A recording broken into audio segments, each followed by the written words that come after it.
guys see it? Sort of. I was like, maybe I put it too close to the board over there that you can't see.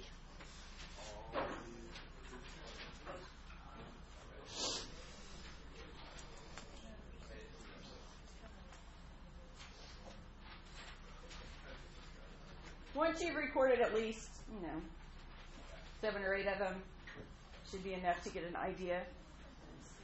Then go ahead and take out this notes page because we're going to talk about some observations about what we noticed from that activity.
Okay, so you can see, you may want to do some hand stretches before we get started because we got a lot of writing to do.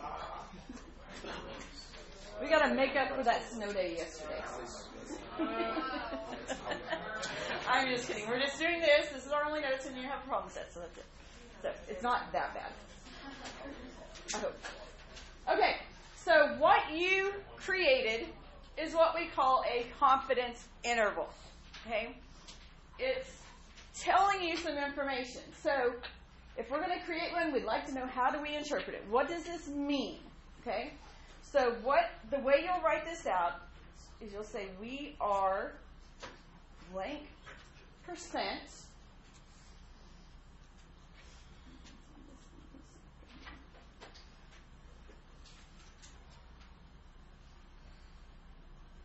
confident that the interval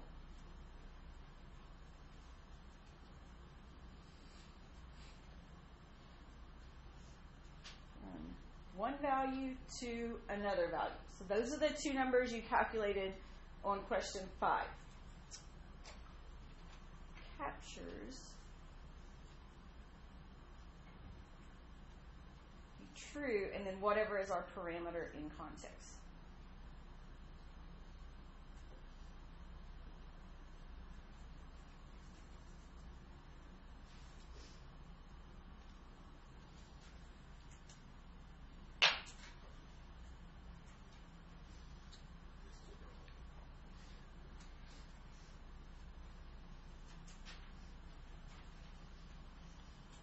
So we talked, when we were doing hypothesis testing, we talked about an alpha level. Remember this? Hopefully that's not gone after your 4-day weekend. So we talked about an alpha level. What did we use the alpha level to do in a hypothesis test? How is it used?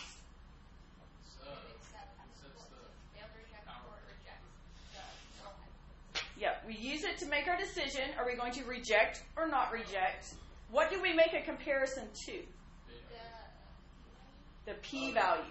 Remember, we compare the p-value to alpha, and if I am going to reject, how did those compare? The p-value is what? If I reject. Right. If the p-value is less than alpha, we reject. It's been a long time, hasn't it? So, the same type of thing goes with this. What was our standard, if they don't tell us anything about alpha level, what is our standard value? 0.05. That goes along with this. When we're talking about the percent confidence, that 5% for alpha goes right along with our confidence level. Since we were 5% where it may be an error, remember we talked about alpha is the type 1 error, this is 95% that we're going to capture it. So if we're missing it 5% of the time, that's our alpha level. 95% of the time we're getting it. Okay? So these values will go right along with that 5%, 10%, 1%. We use 90%, 95%, 99% for these. Okay? So it all comes back from that alpha level. Those three most common ones are going to connect with the three most common confidence levels. Okay? So let's look at a problem and see how it works. So on the inside, example 1 says a medical researcher measured the pulse rates in beats per minute of a sample of randomly selected adults and found the following T-based confidence interval.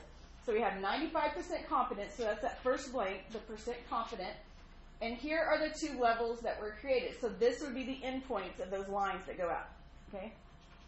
So, if we're going to interpret this, we'll say we are 95% confident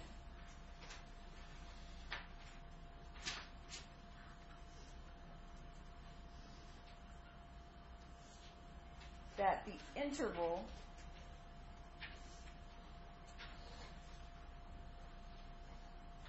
from this value to this value. Okay? So you don't have to write out all of those decimal places, but please at least 3 or 4. Some of you are getting where you're rounding closer and closer to the decimal place. You need at least 3 or 4. And our units were beats per minute, so I'm going to abbreviate that BPM.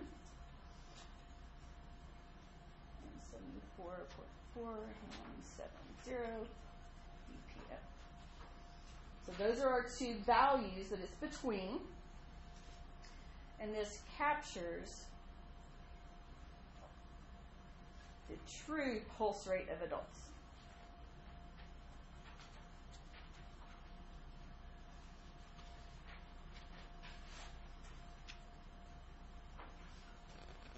So that would be an interpretation of what that confidence level is telling us, or that confidence interval is telling us.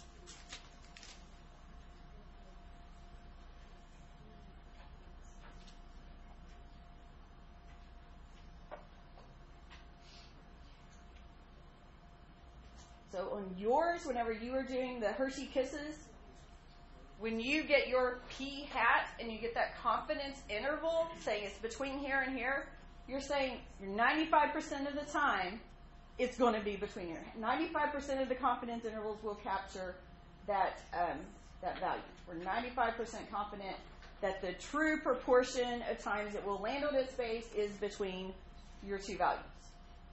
That's what you're trying to say. Questions on this so far? Okay, the next thing it's going to ask us about is point estimate and margin of error. So on the front, we're going to skip down to this down here. Point estimate and margin of error, the next to the last one.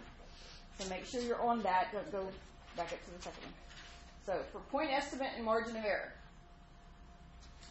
So our point estimate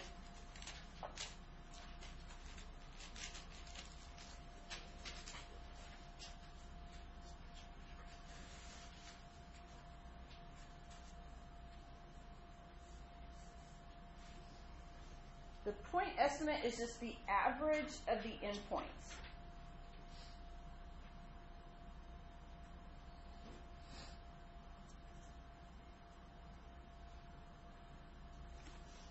The average of the endpoints, or the midpoint, if you want to think of it like that. That's our point estimate. It's the middle. So on the graph over there, it was the one you put the X in the middle, and some of us circled. Yes, well, one of us. And then you draw the lines out to the end. The ends of the lines are the endpoints. That midpoint is our point estimate. For the margin of error,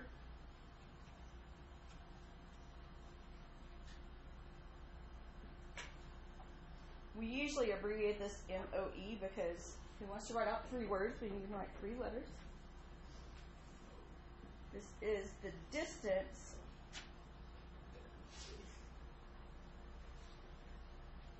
from the point estimate to an endpoint.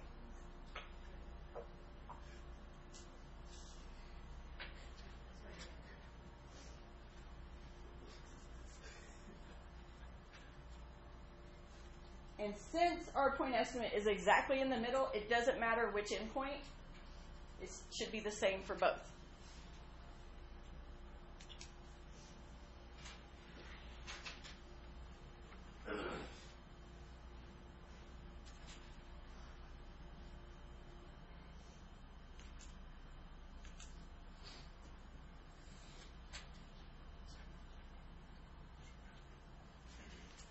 So let's look back at this one and see, how do we calculate these things?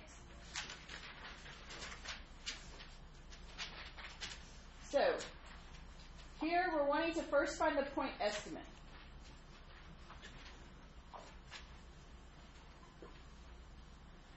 So as we said, it's just the average. So to get that, we add these 2 numbers together.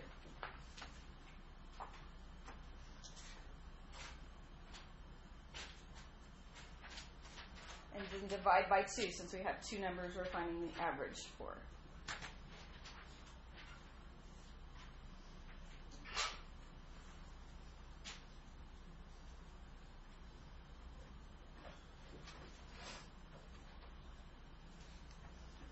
And I get 72.6923 beats per minute.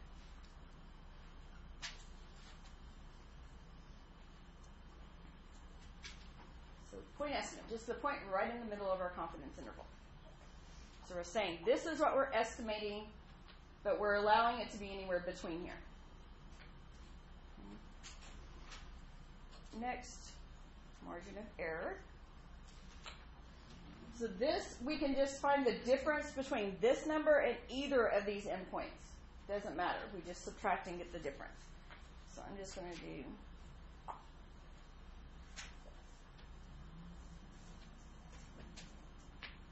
subtract to the low end.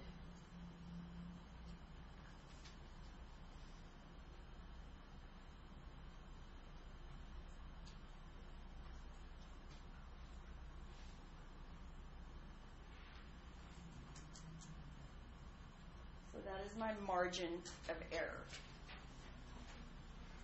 So this is how much I'm allowed to miss by.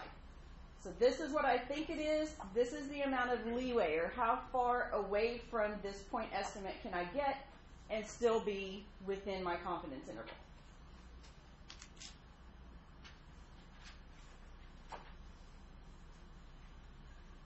We good on those calculations? So, interpreting a confidence level. So this is going to be up here at the top. Interpreting a confidence level. This one is the longest one we need to write, so if you've been having to squeeze it in, write a little smaller. So this is if we were to select many samples.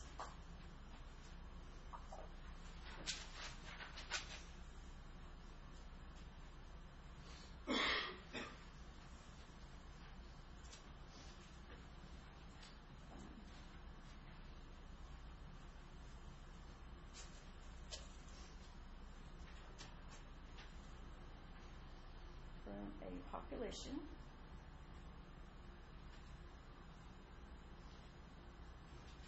construct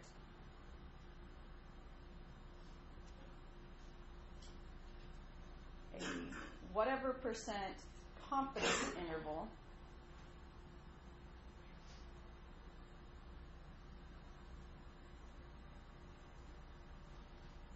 for each sample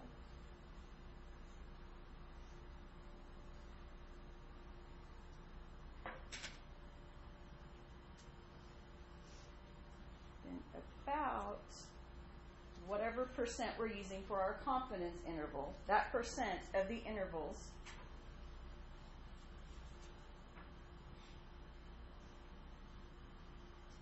would capture the true whatever it is we're measuring.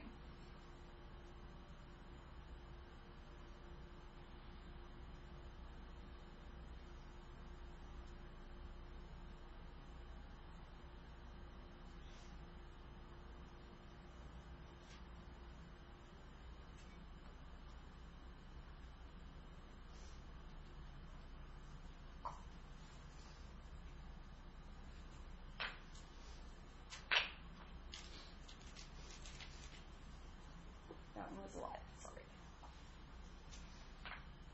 So, whenever we did this data gathering as a class, we constructed a lot of confidence intervals. We're going to say if we were doing 95% confidence, which is about what we were doing, because if you remember, it's going out two places, 2 standard deviations each way. So on our empirical rule, we learned that 68, 95, 99.7 are the standard deviations. So that 95% is right there at 2 standard deviations from the mean, which is what you added and subtracted to get your interval. So we constructed a lot of them. We're going to say 95% of the ones we constructed will contain the true proportion of Hershey's Kisses that will land on their base. Okay? So that doesn't mean 95% of the time your interval captures it. It's 95% of all of the intervals will capture it. This is one that is very common to see on a multiple choice question. Which of these is the correct interpretation? And they will have something on there like 95% of the time our confidence interval captures the true, mean, whatever. Nope. It's 95% of all possible confidence intervals will contain the true mean or the true proportion.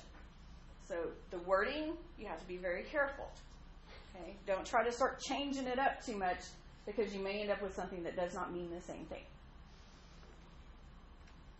Okay, so let's look at our example in here. So example 2 says, 2 weeks before a presidential election, a polling organization asked a random sample of registered voters the following question. If the presidential election were held today, would you vote for candidate A or candidate B? Based on this poll, 95% confidence interval for the population who favor candidate A is, and it gives this information.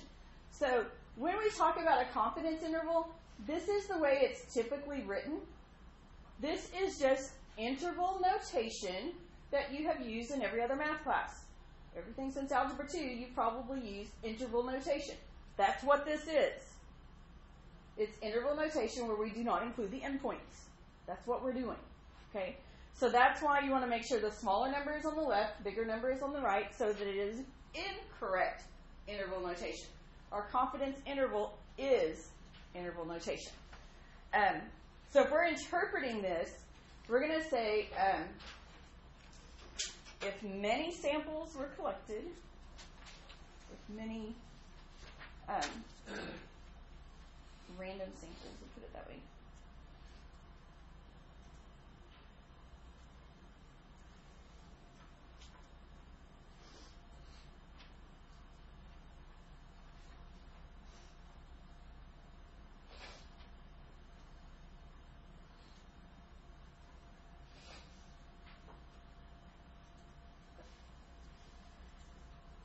And a 95%, and I'm just going to abbreviate this CI for confidence interval rather than write out the whole thing. So 95% confidence interval for each sample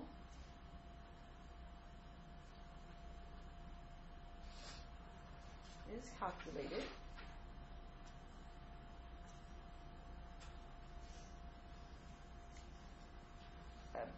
about 95%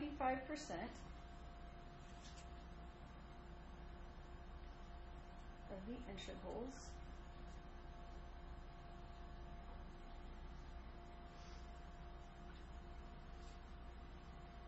would capture the true proportion of voters in favor of candidate A.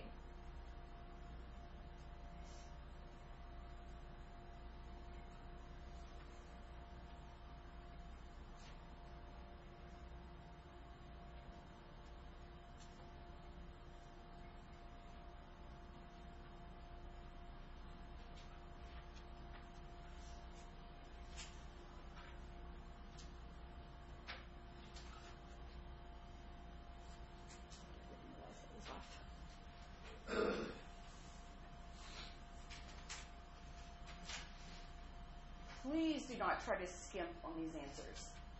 When you try to make it shorter or abbreviate things, you're leaving out something important. Okay, so try to practice writing it all out. Don't try to condense it too much, or you're going to leave something out that you need.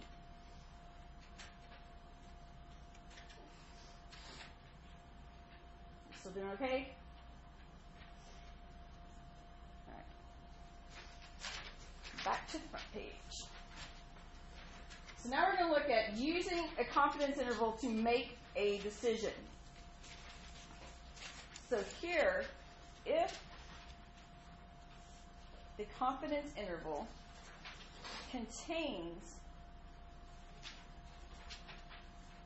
the null hypothesis,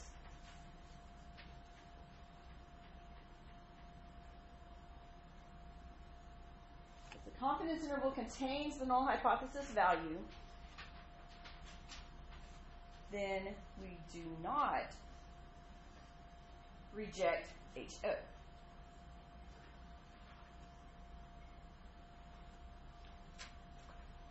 Because the confidence interval gives it as a plausible value.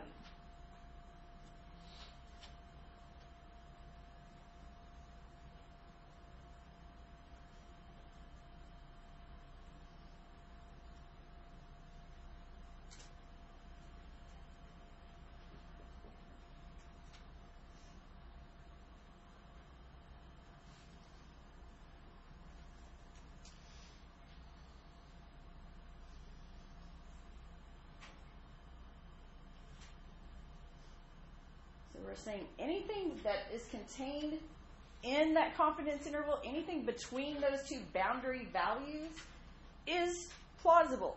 It makes sense that we would get those values for an estimate. What doesn't make sense is to get something too far away. So if you think back to our hypothesis testing, when we got farther and farther away from the true proportion of the true mean, that's when we rejected. Same thing here. If we're getting far away from that point estimate and we're getting really far, then we're beyond our margin of error and we're going to reject. If it's within the margin of error, we do not reject. Okay? So let's look at an example here. This is 2B.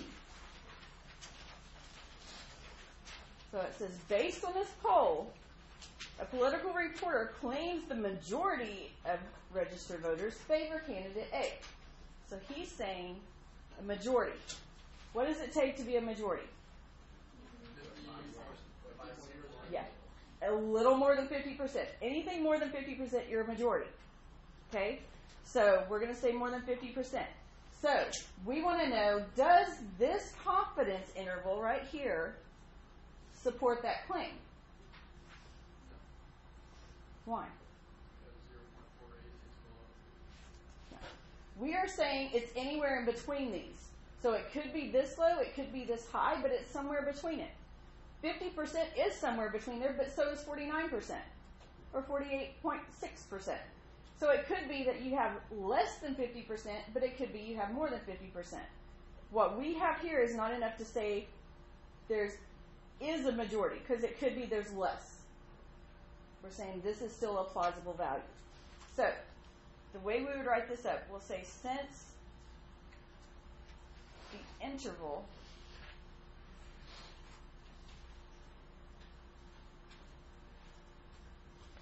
gives values from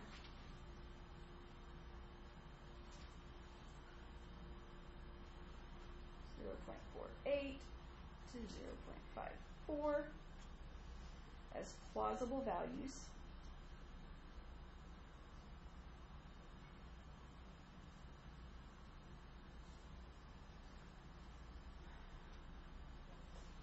For the true proportion.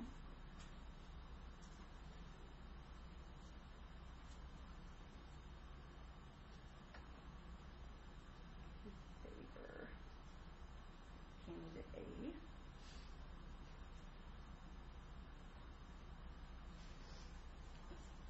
There is not evidence of a majority.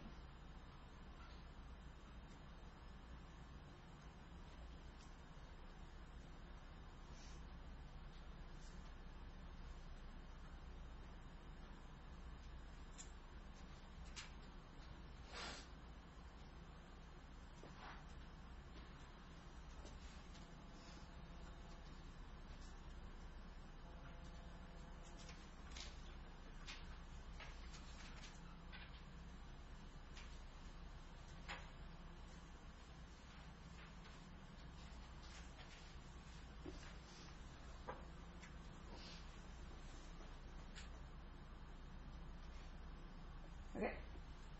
Makes sense? Do we see why there's not a majority? This is one that throws people sometimes because they're like, well, 50%'s in there, so it should be fine. If there's any chance of it not being a majority, we have to say there is not evidence to say it is. Okay, part C. Now we're back to point estimate and margin of error. So remember how we did up here? We just added the two endpoints, divide by 2, we get point estimate, and then we subtracted to get margin of error. So see if you can come up with those down here. You're going to have to get out a calculator if you don't have one.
Okay, did you guys come up with those?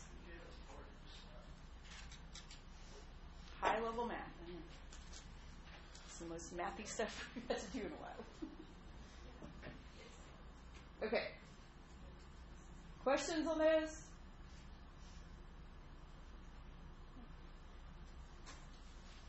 All right. Last blank on the front. Interpreting the margin of error.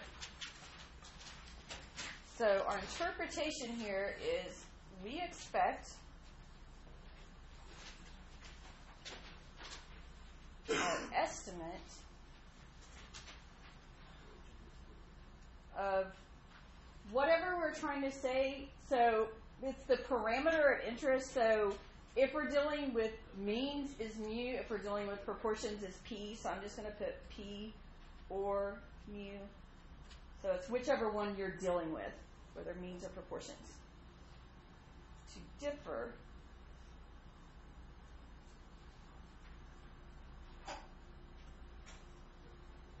from the true proportion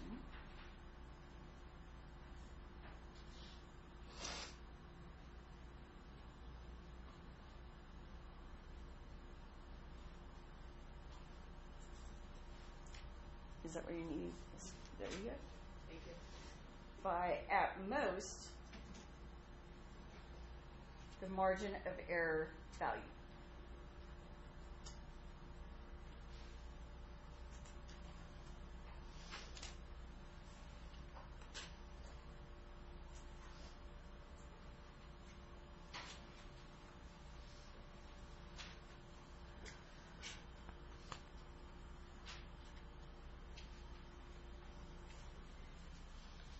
So we're saying we're getting that value in the middle. So if we look at like an estimate of what those were over there on the graph. We're saying if this is my point estimate, my margin of error tells me what's the farthest I can go from that and still be in my confidence interval.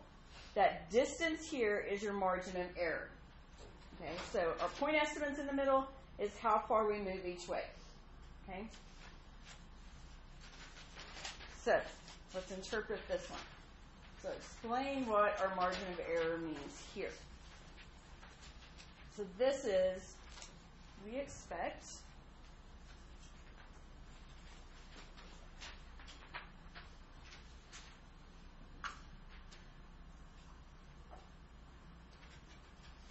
so are we dealing with means or proportions in this problem? Proportions. So we're estimating P.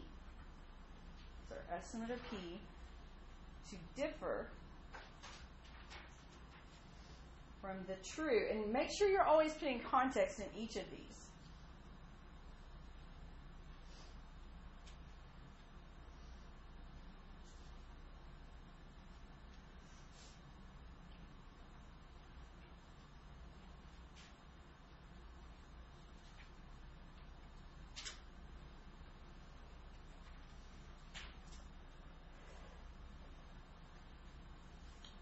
Differ from the true proportion of voters who favor candidate A by at most, and our margin of error is going to go here, which we calculated as 3%. And you see this a lot of times whenever you see a poll being done, it will have like a plus minus 3% or plus minus 2%. That's what it is. That's the margin of error. They're telling you this is how much we could be wrong. You see it often around election times where the news will do a poll and then they'll put up the results or whatever, and you can see normally they put plus or minus whatever for the margin of error.